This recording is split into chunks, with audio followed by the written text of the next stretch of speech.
nice article in the Managing Madrid blog. Wonderful lads that do a great job there. And worth reading about that man there. Karim Benzema needs to rest, and the numbers reveal why. Times ended up almost looking like a 6-3-1. Some very good writing about that on the Managing Madrid website. First-rate podcast as well. Of course, Fede Valverde was a huge part of the equation.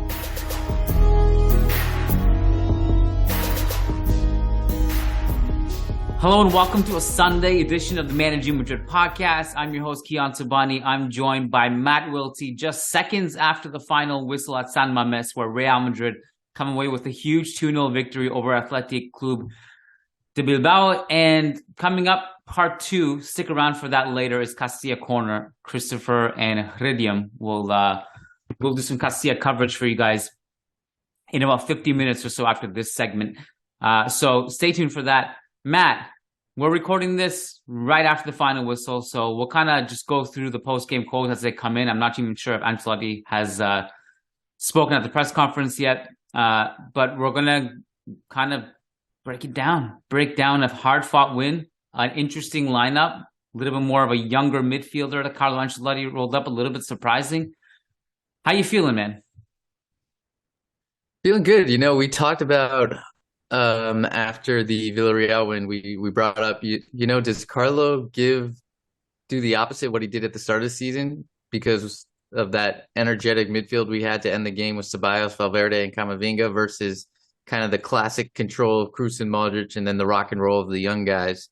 And does he invert that? And sure enough, tonight he inverted it and he went with the rock and roll midfield, the Ceballos, Camavinga, Valverde, gave us a little bit more pep in our step, a little bit more energy, and I really liked it. I think those three did phenomenally well, especially Camavinga, and I'm sure we'll get into that. But yes, I mean, Bilbao is a really tough place to go and try and get the points, especially when they get a packed stadium there, and Real Madrid come to town. So this was an important win. I think another kind of morale boosting win to get us back on the right track. It's hard to argue on the starting midfield if you're going based on merit. I mean, Camavinga and Ceballos deserve these minutes. I think it's very possible that it was a combination of both merit and rotations. You know, I think it's very possible that Carlo obviously wanted to rest Modric and Kroos as much as he can, but it certainly helped him get some trust if, you know, Camavinga and Ceballos are playing well. Sorry, I'm just throwing off for a sec. My kid barged in. He can sit here. You want to sit here? You can say hi. So he's waving to Matt on Zoom. But yeah, I mean, just like based on what we've seen in terms of what Real Madrid have done in the past game against Villarreal in that second half, and Camavinga's performance, Ceballos' performance, you could definitely argue them starting in this game. I also do think, as much as we talk about how much these young players can change the game off the bench for Real Madrid and change the game, there's also the other side of the coin here where bringing in the experience of Kroos and Modric in the game where you're starting to lose a bit of the momentum, lose a bit of the control, it's just a different kind of energy, but it's a mature energy. Like, imagine needing control of a game and you have the luxury of bringing on Kroos and Modric in the second half. I'm not sure if there's any two greater subs to bring on in football. So it was interesting to see that dynamic of it as well, Matt. Yeah, and I don't want to get too ahead of ourselves here and move on to the next game before we even talked about this game. But I will ask you this.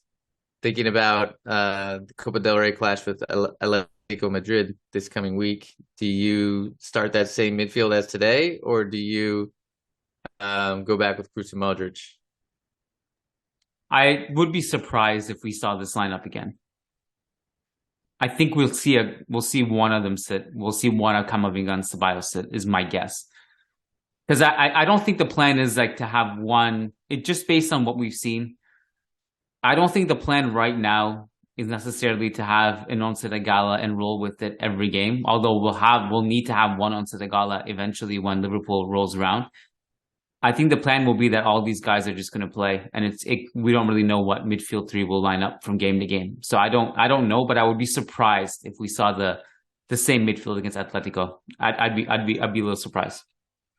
Wouldn't hate it though. I mean, I think these guys played really well today. Fede was probably the quietest of the three, but still had a great game and made an impact. I mean, he made an impact on the first goal. He made an impact on the second goal. So he had his moments as well, even though he was the quieter of those three midfielders. I kind of want to lead with Camavinga discussion in this game. He is my man of the match. I thought he was our best player. I mean, obviously, like by default with Real Madrid, Thibaut Courtois is in contention for man of the match every single game he plays. He had some big saves in this game. But I'm gonna give it to Camavinga, although Nacho deserves a great shout too. I really liked his passing out of pressure and his dribbling out of pressure. To start, as is expected in any game in San Mamés, they're going to come out with a ton of energy. They're going to try to press. They're going to try to bring the game to you. They're trying to use the fans as fuel. I love the way Camavinga was composed under pressure, getting out of space with his first touch, making the right pass, trying to look progressive, making sure he hits those vertical passes. Passing over the top was still pretty good too. I thought the yellow card he got was pretty soft. I don't know what it is with him, but like it felt like Atleti could have had eight yellows before Camavinga got his yellow, which didn't even seem, it looked like a clean challenge again. So that's a little bit harsh on him. It's not so much for me, oh, Camavinga got carded again. It's more like, oh, that seems soft. He had that one ball also into Benzema in the box. I think he was just offside, but it was a beautiful pass inside in the second half in the 64th minute. Reading of the game was really good. I was impressed with Camavinga. So give me your Camavinga notes. No, I'm right there with you. I think this was a man of the match performance from Camavinga. And I think I'm going back to this deeper role for him. Like I quote tweeted Andy, I don't want to butcher his last name. I think it's Robina or something. Let me look that up real quick. But he's a French journalist, Andres Onrubia Ramos, who's a Spaniard, but he covers French football.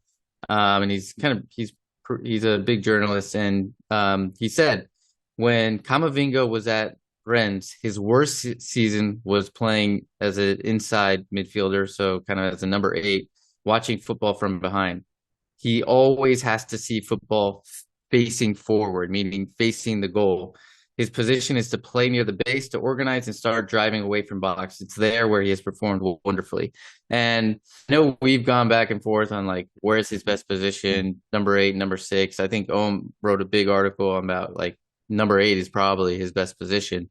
But I think it depends on the context. And right now, the way we've been playing him as a number 8, he doesn't have the ability to pick up the ball facing goal from deep and kind of use his line breaking ability or show off some of those crossfield passes that you talked about. The way he's been playing as a number 8 for us is his back's to goal. He's kind of in between the lines and he has to dictate the rhythm or flow of our attack and like connect that final ball to the attack. And that's just not his game. That's not where Camavinga is going to thrive. So I think if you're going to play him as a number 8, like it almost has to be in a double pivot, or he just automatically hedges deeper where he can pick up the ball facing goal. Because I think that's the big difference is him facing goal, complete game changer. And he played deeper against Villarreal and he was much better, played deeper tonight. And I thought he was really, really good. He's just a ball winning menace. I think like you, that yellow card was really unfair. I think it's just because he looks like, even the yellow card against Villarreal was unfair too. I think it's just because he looks like he's going in harder than he actually is when he makes those tackles. And so I think this has been a nice run of games for him. He's finally getting some continuity.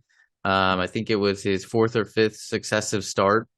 And that's important for a young player, important for a guy like Camavinga, especially who hasn't gotten that at Real Madrid. And if he keeps playing like this, I mean, Tchouaméni's not going to be an automatic slot in to get right back into the midfield if he plays as well as he does tonight and against Villarreal. So I'm looking forward to seeing more of Camavinga and just hope he continues to start every game and plays this well. He played the full 90 again for the second game in a row. To talk about the 8 and the 6, I mean, this is a clear case of what matters more than the position on the field is the context of the game state and where you are on the field. And like, you can be a 6 in the build-up or a 6 behind the ball. Those are kind of two different things. I was curious to get your assessment of this, though, because when I look at this game, it wasn't really clear to me that he was the anchor, because him and Ceballos kind of took turns in that role. Where did you see that? Because there were times this was a double pivot. There was times where he was the deepest. It was Ceballos sometimes. I kind of saw it as a double pivot almost. I don't know. I don't know what your read on that was.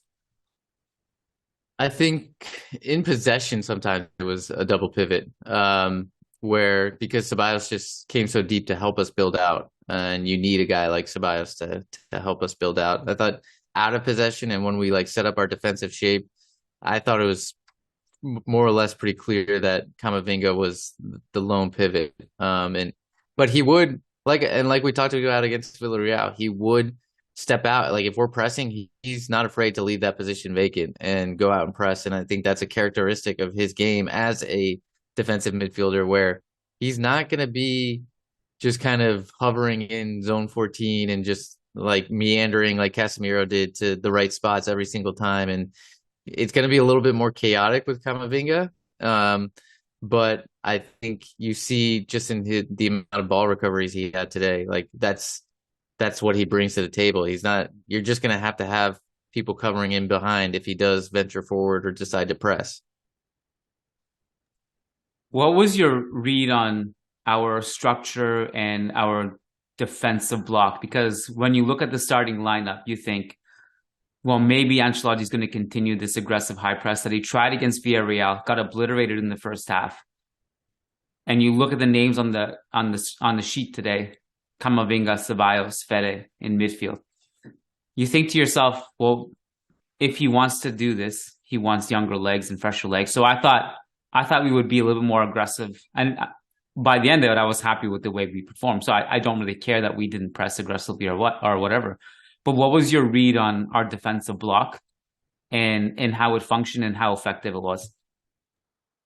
Yeah, I think part of it was dictated by the way Athletic Bilbao played as well, because I think we intended to press early on in the game, and then the match kind of settled into a different rhythm, and we settled into our own kind of organized defensive block. And for the most part, I think it worked well. We tried to avoid kind of big transitions. There was one moment in the second half where Athletic Bilbao kept 4 guys forward, and we almost got caught out on a transition opportunity. But for the most part, I thought the team was well organized. I thought you kind of go back to it. Like you can see the difference in the speed and just the freshness of that midfield 3. And I think, and I'm not taking away anything from Toni Kroos and Luka Modric. I'm not saying this is the path forward, but I think at this current period with the team and what we're going through, like, I think this was needed. And Kroos and Modric come on to close out the game, and Kroos scores a goal. Like, I think that's exactly what we needed to just keep this momentum going, keep players hungry, keep the squad kind of ticking and competitive. I think all those things are really, really important. I think there were interesting kind of, it was interesting to me that we didn't really go with the aggressive high press, but we didn't necessarily go into a deep block either. We kind of went into a mid block, and some of our defensive discomfort, I mean, obviously the main one to me was set pieces. We just struggle there no matter who's on the field, I find, whether it be Rudiger, Militao, whether it be Sergio Ramos himself. Like we've always struggled with this in the past few years.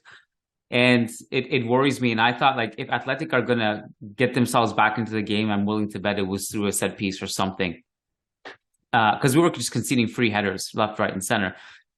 We're just incapable of keeping those markers, just putting a body on them and making sure they have to work for their headers. It's so easy for opponents. And Athletic are just good at that in general. Now, lucky for us, I think, and not to undermine Real Madrid's performance, Athletic are also terrible at finishing, just in general. This happened last time we played them, and this happens to like every Athletic game. If you watch La Liga, this is this is their main issue. They can't perform. They can't hit their XG ever. Like, it's just, they're not good at finishing. And I think they'd be higher in the standings if they could. But that being said, I'm curious to get your assessment of the back line.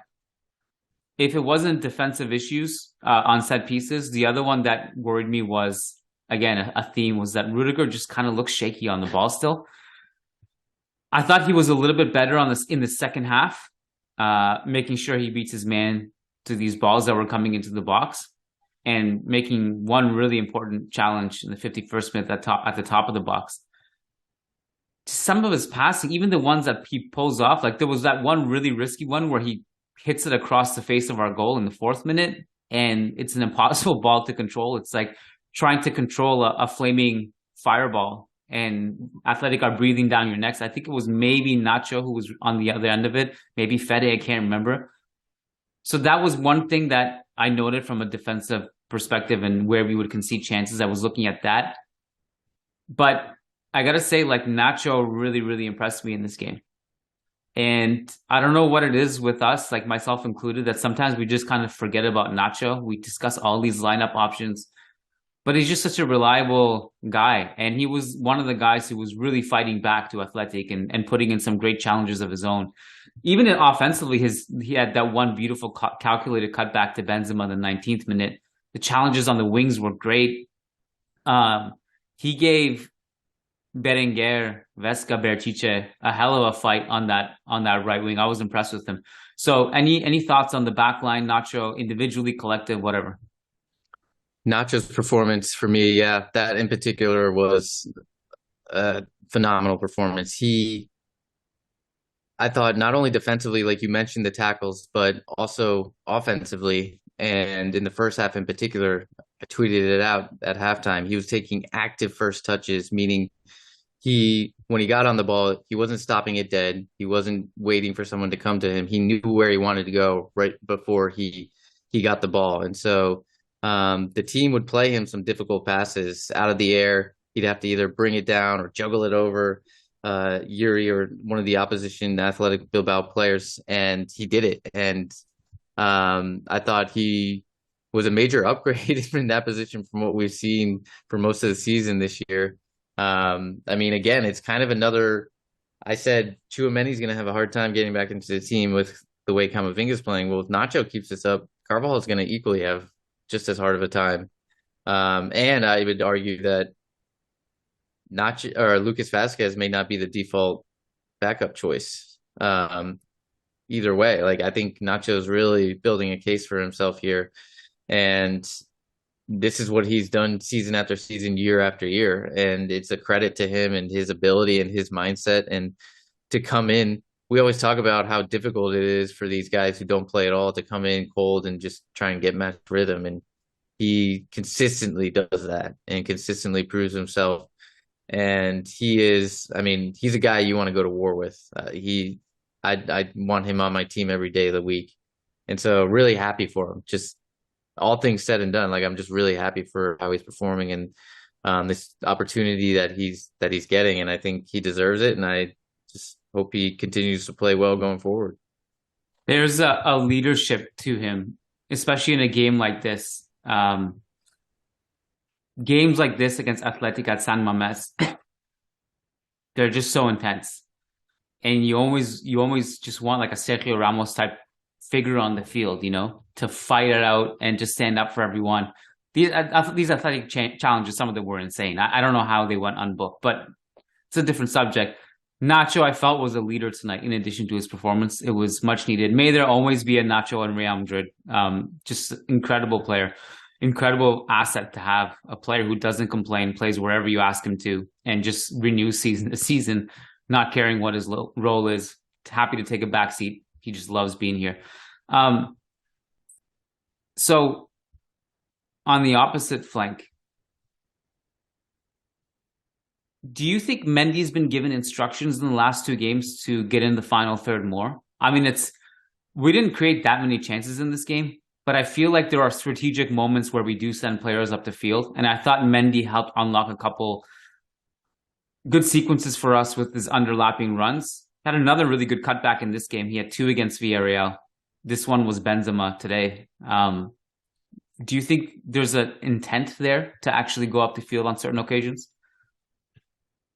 I do. I think it's been just a noticeable change, so much so that you have to feel that it's either a tactical instruction or something Mendy himself has tried to implement. But I think it's probably What a tactical change. He's gone up the field twice in 90 minutes. Oh my gosh. Yeah. Noticeable. But I think what I question from that though is like, was he being told prior to just not go forward? Was he, because it is a, like, we know he has this in him. He used to do this all the time. And under Zidane, he would go inverted and he would almost be like he would play in the right half space quite a bit with his back to goal.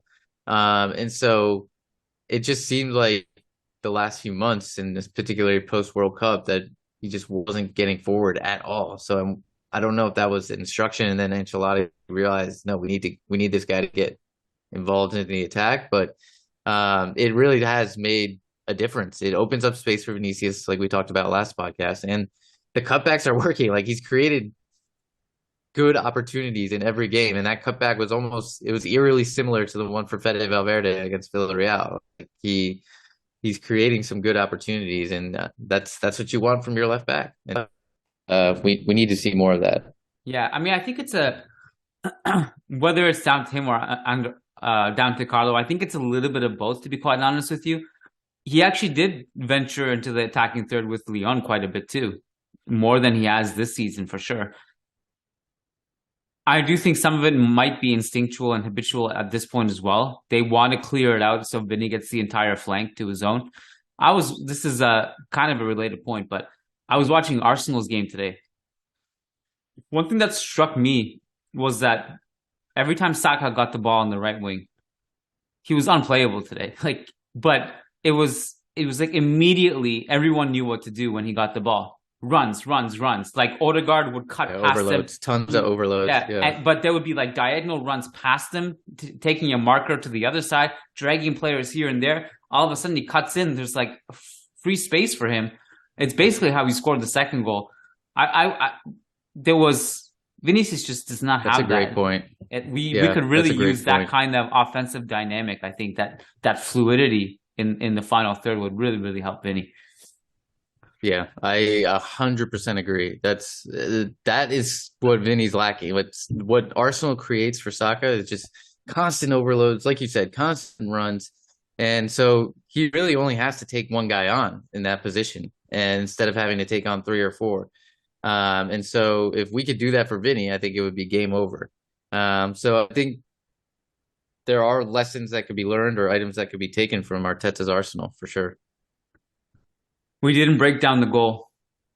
Thought both of our goals were really beautiful. The first goal, Ceballos plays it out wide. Valverde's cross to the far post. Asensio does well to knot it back.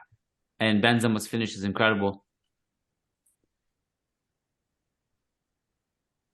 I don't know if there's anything else to that goal, but I'm curious to unpack Asensio and Benzema. We can start with Asensio. What was your assessment of his performance today? That's a tough one. I didn't think he played poorly. I think he obviously created opportunities, and there was that chance in the second half where there was a really nice combo between Fede Valverde, Asensio, and Benzema. Benzema plays Asensio through. Yeah. He takes the first time right-footed shot that just skims past the post, and Benzema was kind of frustrated because he felt like the 1-2 was back for him for an open goal. I don't blame Asensio for shooting that one. Yeah, I don't. It's just, his right foot isn't strong, so that's the only thing. I thought he was pretty good for the most. This first half, what I really liked from him in the first half was that we're talking about overloads. Like, he would come in centrally and create overload quite a bit, and he didn't glue himself to that right wing, which we've seen him do in the past, and it's kind of been a hindrance to him. Like, he'll just go invisible and just not really do much from the right wing. This time he looked to get on the ball. He looked to come central. He looked to make it a 4-man midfield at times. Even came over all the way to the left at a couple times. So that type of stuff I like from Asensio, and I think he can do more of. And so if I had to grade him, which I will when I'm doing the player ratings later, I think I'd probably give him like, I don't know, maybe 6.5 or a 7. I think that's probably maybe lean more towards a 7. What were your thoughts? I noted the same thing, similar things to you in terms of his role on offense, where he did try to come over to the left to link up things a decent amount. Uh, Also had a really nice square pass to Vinicius, set him up in the 30th minute. Did kill us a couple times with this passing in transition. 6.57 seems reasonable to me. I also thought, I don't know if I was losing my mind, but you can copy and paste what I'm about to say to like 10 different sequences in this game, but he had that one play where he dinks it over with his heel. I think it was over Berenguer, and then there was the push on him off the ball. And people were trying to figure out, is this a penalty or not? There was a little VAR review. It definitely was a foul to me. I don't know if, like, there's no attempt to play the ball. He just looking at Asensio the whole time and going to shut him down. I don't know if it was a penalty because I don't know if it was actually in the box or not. But there were a lot of moments like that in this game where I'm just scratching my head, being like, what's going on? Like, how you gotta. And then Camavinga wins the ball cleanly. And my theory on Camavinga is and then Ander Herrera, you saw Ander Herrera's tackle when he first came in on Vinicius, didn't get a yellow card, and Camavinga makes one challenge that's like slightly hard, but not even anywhere near that, and doesn't immediately gets a yellow card. Yeah. That's what's frustrating. I feel like he had different rules for different players in this game, and it was frustrating. Yeah. And he was completely just trying to get the crowd on his side. My theory on Camavinga is that his clean tackles look so impossible to pull off that refs just don't believe it's clean. That's my theory. Yeah.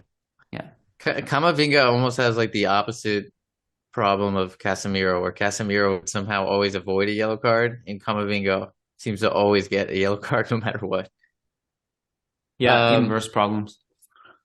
But I want to go back. You asked me too about kind of the Benzema Asensio connection and Benzema in general. I did think those two linked up pretty well. And I thought Benzema, I don't know what it is about. Like, obviously the goal is ridiculous. And like that was Benzema from last year, that moment right there. But there's still moments in these games where he still looks pretty rusty to me. Again, I think it'll work itself out, and I think it's just getting all this match rhythm and just let's get him consistently fit here and playing all these games, which he's doing now. But there are still moments where it's just like, oh, like, well, pass out of bounds, or really poor first touch, or that didn't come off, and like all these things would have come off last year. And so I'm still, I guess what I'm saying is, like, he scored, what is it? I think 7 goals in his last 7 games. So how can you complain too much? But I still just expect more from Benzema in terms of his on-field contribution aside from goals. Like, I think I just expect more from him just because of how well he played last year. I think his touch is still a little bit off. He's not playing with the same crisp link-up play that he has. Yeah. But it was a great sign to me that he finally scored an open play and not from penalty. He needs to get going. He actually, quietly, I think he can keep adding to his tally. I think it might sound really crazy, but I kind of think there's an outside chance he could catch up and be I won't say he can pass Lewandowski, because that would require Lewandowski to slow down, which I don't see. But he's only 5 goals off Pichichi now, somehow.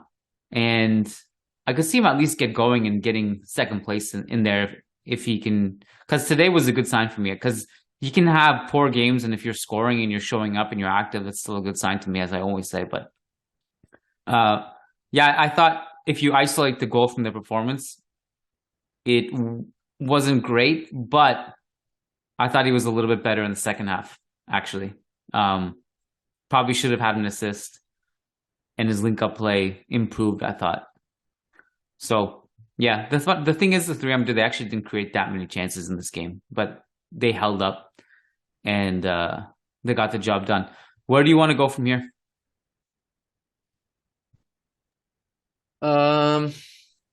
Did we talk about Vinny at all? Nope. So again, I think it's kind of similar story to Benzema. Like I was thinking to myself during this game, once we get these two clicking again, it's this team's gonna the team's gonna be finding its groove and it's gonna be right back where it needs to be in terms of level. And I just feel like I don't know. Do you think it just this season, especially obviously because he's drawing so much attention? I think the constant fouls are getting to him. Obviously, we had to deal with the racist chants. I just feel like Vinicius has had to deal with a lot, and maybe I don't know how to properly word this, but like I just think sometimes he's letting things like the referee or a foul or whatever it may be just get to his head too much. Like he's focusing on it too much rather than just, all right, you know what? I'm not going to say anything. I'm going to just get up and I'm going to keep going and on next play. Like, because at some point when you keep badgering the referee and when you keep complaining, like you don't put them on your side. And this was a problem I had as a player. Like I realized it too late in my career is that if you're constantly hounding the referee, they're not going to like you. They're not going to want to make calls for you. And so I think if he can just allow his teammates to do that for him and allow Carlo to do that for him, and it looked like Carlo was actually saying that to him at one point. Like if he can allow them to do that job for him and he just like gets up and just kind of walks away and maybe has like a serious face, then I think that would help him kind of engage and would maybe get more calls in his favor, because right now I just don't think he's doing himself any favor by getting the crowd against him, getting the referee against him, and just it just seems like it's too much going on in his head rather than just focusing on what he needs to do on the field. I don't know if that's kind of reading too much into it or trying to kind of analyze his psychology, but it's just something I feel like I'm noticing this season. I think he really loves being in that role. Like he enjoys it. You can see it in the way even he just sometimes, like there was one moment in the first half where the ball is at his feet and he just stops and he just kind of walks with it, kind of just trolling a little bit, walks over, rolls the ball on his feet and does a slow pass, and the fans are just losing their minds. It's like just even when he breathes, the fans just start screaming at him in away stadiums. The way he walked up the field too, you could tell like there's just like little swagger there. But I think over time he needs to learn how to get in to the headspace of whatever is the most efficient play here. There is a lot of with superstars. I think there is a certain psychology that goes to a lot of these guys think, and most of the time, rightfully so, actually, that there are ways to break your opponent's soul that don't show up on the stat sheet. I brought up this example before, but LeBron against the Raptors in the playoffs a few years ago, he had a layup or an easy shot, and he decided to do a turnaround fadeaway off one leg and bank it in. And the reporter asked him, like, why would you choose that shot? There's just an easier shot. And because the reporter was like, 2 points is 2 points. Why would you do it that way? And he said, 2 points is not 2 points. And what he meant by that is when you do it with a degree of difficulty, it breaks your opponent's morale and soul that like, what are we supposed to do against this guy? I think there's a part of Vinny in him that there's a part of Vinny that really feels like I want to really crush their morale and everything and troll them as much as I can and beat him once and beat him twice. I think over time he'll have to learn how to find the balance of that. And I thought today I just don't think he was very good. I think a couple moments he was unlucky, and as you said, he deals with a lot. He's getting challenged. The referees don't protect him at all. They should be calling those fouls more. Meanwhile, he has to commit it. The ratio of him committing a foul to his opponents committing a foul is like 1-20, and he gets a yellow card for that when his opponents don't. All that I'm sympathetic of, but I do think he needs to kind of channel and mature certain aspects of his game. But I think he'll be fine. But he wasn't great today. Yeah, and here's the one counterpoint to kind of because I agree with you, and I think I know you often make the Michael Jordan comparison too, in terms of like trash talking and things like that. But what I'll say is one counter to that is like Vinny, and maybe it's just because the scouting report's out now and teams are fouling him a lot more and he's double, triple teamed. But I feel like we weren't seeing this as much last year, even when he was destroying people. And I feel like it's taken kind of to another level this year where it's distracting from his on-field performance and kind of getting into his own head. And I think it's like when that starts to happen, then I think you need to maybe reevaluate and dial it back. Because if it's not actually making you better and you're not making those impossible shots and you're not able to like say, yeah, this is what I can do, then you might need to dial it back a little. Yeah, to be clear, it only works if you can back it up. If it doesn't, if you can't back it up, you become a meme. You become Patrick Beverley, who's just really arrogant and can't do anything. But I think with Vinicius right now, the context goes back to what Carlo said at the beginning of last season. One or two touches before you shoot. And I think right now with him, less is more. The game has to come to him. He's forcing it. He's doing too much. Yeah, too much. Yeah. Valverde, did we talk about him? No, and so I think you briefly mentioned that you thought he was the quietest of the three, which I agree with. But I was looking at some stats after the game, and him and Ceballos are nearly neck and neck for ball progression for Real Madrid in this game, both via carries and via passes. And Valverde's slightly ahead, and he was the highest Real Madrid player. So, I mean, that goes to show you, he's quietly, we may not really notice it, but he's quietly kind of going about and moving this team up the pitch and doing it more so than any other player on the field. So that's what we expect of Valverde, honestly. And even though it may not have met the eye test, particularly in this match, I still think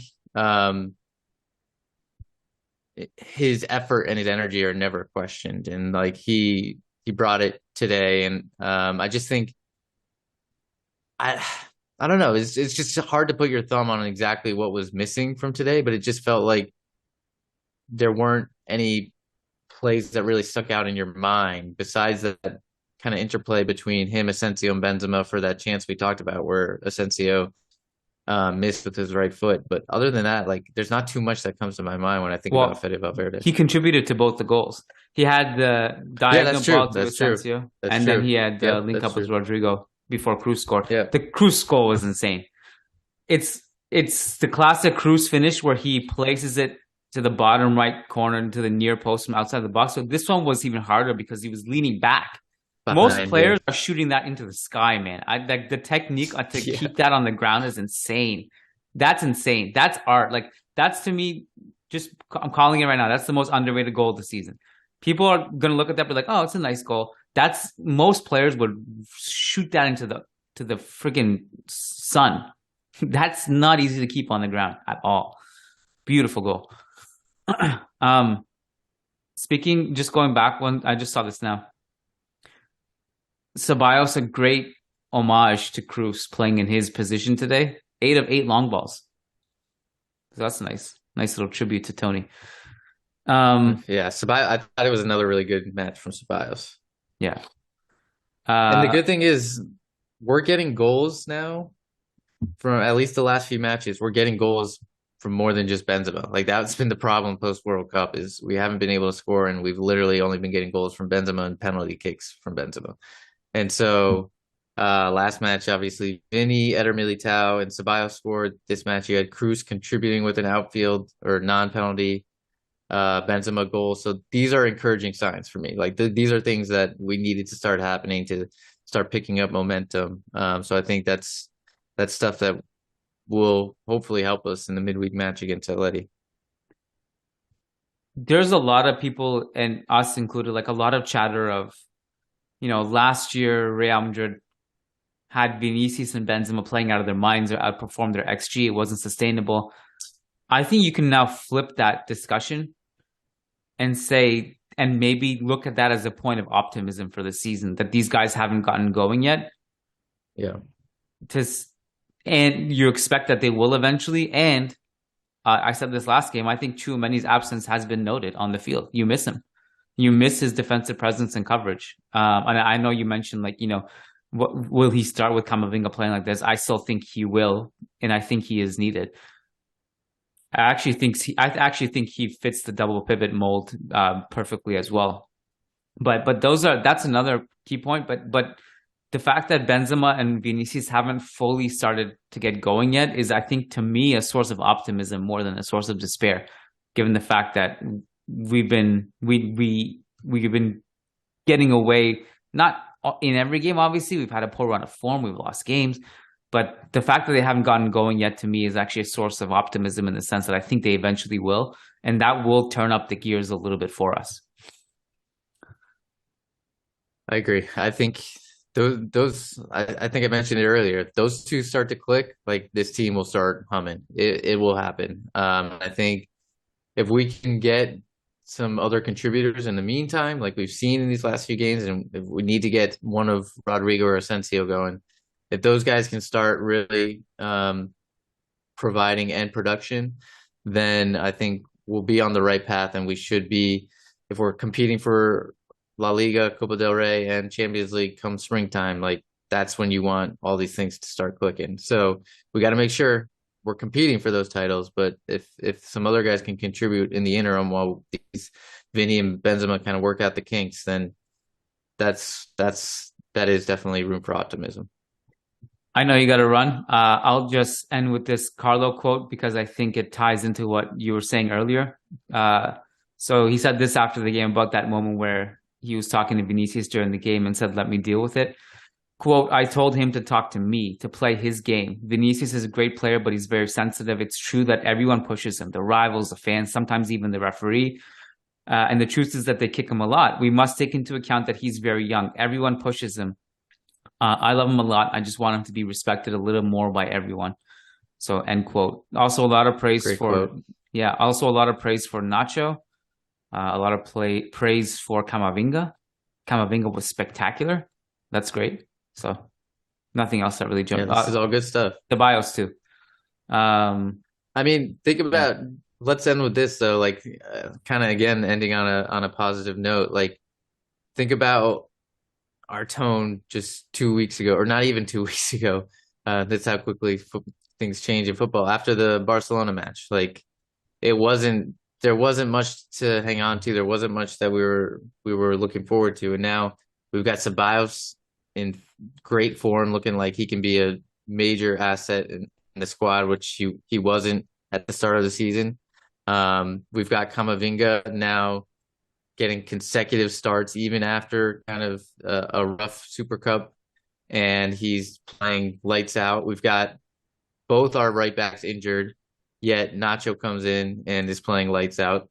And despite Benzema not playing his best, he's scoring in consecutive matches. So there's definitely things that are starting to move in the right direction. And I think hopefully the team can keep this positive momentum going into the midweek game. Yep, agreed. We'll see where it goes. So big game coming up again. Atletico coming up, and we'll break that down. Lucas and I will be back tomorrow for another podcast. So we'll see you guys there. Matt, thanks, man. Thanks for your time. Appreciate it. And listeners, stick around for part 2 coming right up. Thank you for listening.